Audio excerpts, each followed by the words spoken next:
जफर साहब, मैं किसी कॉन्स्पिरेसी थियरी में मेरा यकीन नहीं होता, क्योंकि एक पत्रकार होने के नाते हमें कॉन्स्पिरेसी थियरी पर किसी तरीके यकीन नहीं करना चाहिए। अगर हमारे पास तथ्य हो तो हम जरूर उस पर बात करना चाहिए। लेकिन यहां एक चीज है जो जो चिंता का सबब बनती है, वो ये है कि धर्म संसद में जिस तरीके से नरसंहार की बात की गई और उनके खिलाफ जिस तरीके से कार्रवाई होनी चाहिए तो वो कार्रवाई नहीं हुई। क्या इस तरीके की तकरीरें जो हैं वो ऐसे रेडिकलाइज्ड यूथ को पैदा कर रही है? मैं इनको, ये जिम्मेदार है गोलियां चल निश्चित तौर पर, लेकिन असल जिम्मेदार कौन लोग हैं जो नफरत का माहौल पैदा कर रहे हैं, जो भड़काऊ बातें कर रहे हैं, जो लोगों की धार्मिक भावनाओं के खिलाफ बातें कर रहे हैं? देखिए आशुतोष जी, ये बिल्कुल जो वाकया हुआ जो असदुद्दीन ओवैसी साहब के साथ, वाकई बहुत ही कंडेमनेबल है, यानी सवाल ही नहीं पैदा होता। लेकिन देखिए, मेरे लिए वो ये इतना इम्पोर्टेंट नहीं है, इसलिए कि सियासी पार्टियां जो हैं, जो आप कहते हैं कि वो एक पोलराइजेशन के लिए ये सारी चीजें करती हैं, लोगों के जहन को खराब, और जैसे आबिदी साहब ने कहा कि बिल्कुल सुबह से शुरू होता है नफरत, और जिस तरह के जो माहौल है ट्विटर पे, आप सोशल मीडिया उठाकर देख लो तो आपको सिवाय नफरत और दुश्मनी के कुछ दिखता नहीं है। मेरे लिए जो खतरनाक है वो ये है, मेरे लिए जो खतरनाक है वो ये है आशुतोष जी। और मैं आपको एक बात बताना चाहता हूं कि अभी बीच में मैं दुबई में था, तो वहां हमारे पाकिस्तान के जो जानने वाले हैं बहुत सारे, जो समझदार हैं, वो मिले कि यार जफर भाई, तुम क्यों पाकिस्तान बनना चाहते हो?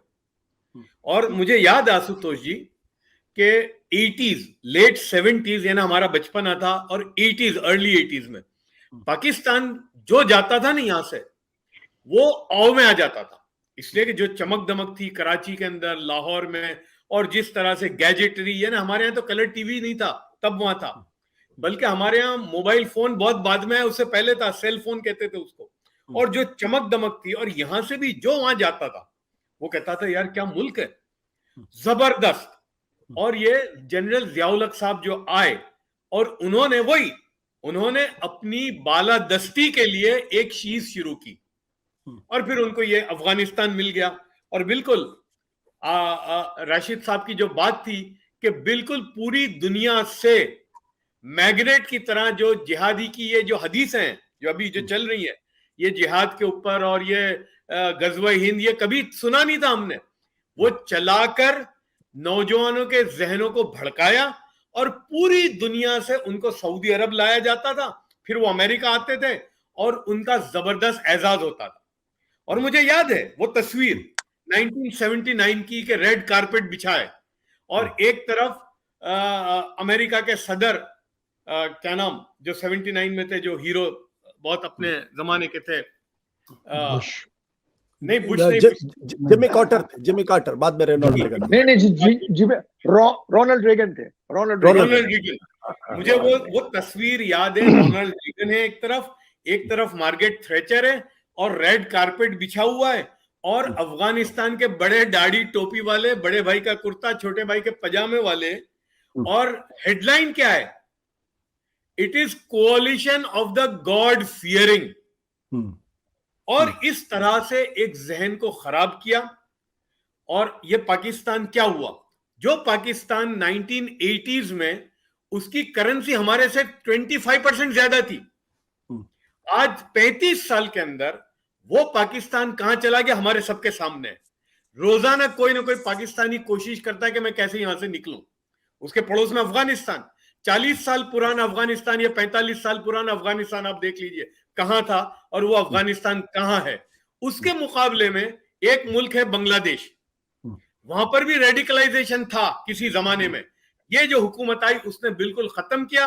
और आज उस बांग्लादेश को देखिए जिसके बारे में जिमी कार्टर ने ये कहा था, it is a basket case, यानी ये अब दुनिया में कभी उभर नहीं सकता।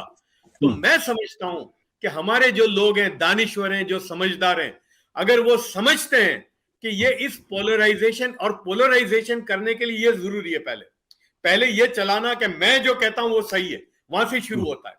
और फिर वो बजरंग बली और अली भी नहीं, बिल्कुल फिर तो ये होगा कि नहीं मेरा जो बजरंग बली है वही सही है, जैसे हमारे यहाँ कि नहीं नमाज ऐसे ही होनी चाहिए, ऐसे ही हाथ बनने चाहिए, ये वहां से शुरू होता है कि जो मैं कहता हूं वही सही।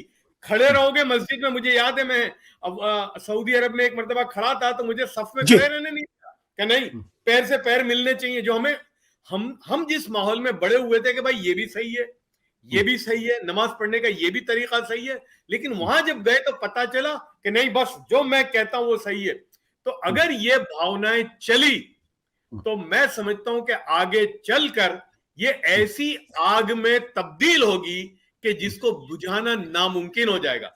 इलेक्शन हो जाएंगे, पार्टियां आ जाएंगी। मुझे जहन के ऊपर मैं लास्ट एक बात कहना चाहता हूं। सऊदी अरब के सफीर जो अभी जिनका टर्म खत्म हुआ, मुझे 2015 में कहते थे कि जहन को चलाना और उसके नुकसान को हमसे ज्यादा कौन जानता है, ये उसके लफ्ज थे। कि क्योंकि उन्होंने भी एक जमाने में ये पूरा जो सल्फिज्म जो चलाया 20-25 साल तक पूरी दुनिया में मस्जिदें चलाई, उसने ये कहा कि हमसे ज्यादा उसके खतरनाक नताइज कौन समझ सकता है। और इसलिए आप देखो पिछले 3-4 साल से सऊदी अरब में एक अबाउट टर्न होना शुरू हुआ है। तो मैं समझता हूं कि ज्यादा खतरनाक ये बच्चों के जहन को खराब करना, इसलिए कि ये बच्चे हैं बेचारे, ये बच्चे इनके जहन के अंदर खराब करके लोग तो अपना काम बना लेंगे, कुर्सी पर तो वो बैठेंगे और जेल में वो सड़ेंगे, लेकिन इससे एक जो मुल्क के अंदर जो माहौल खराब होगा वो ऐसा खराब होगा आशुतोष कि इसको ठीक करना सदियां निकल जाएंगी उसको ठीक करने में। मेरे लिए ज्यादा हुआ है। सत्य हिंदी का ऐप डाउनलोड करें गूगल प्ले स्टोर पर।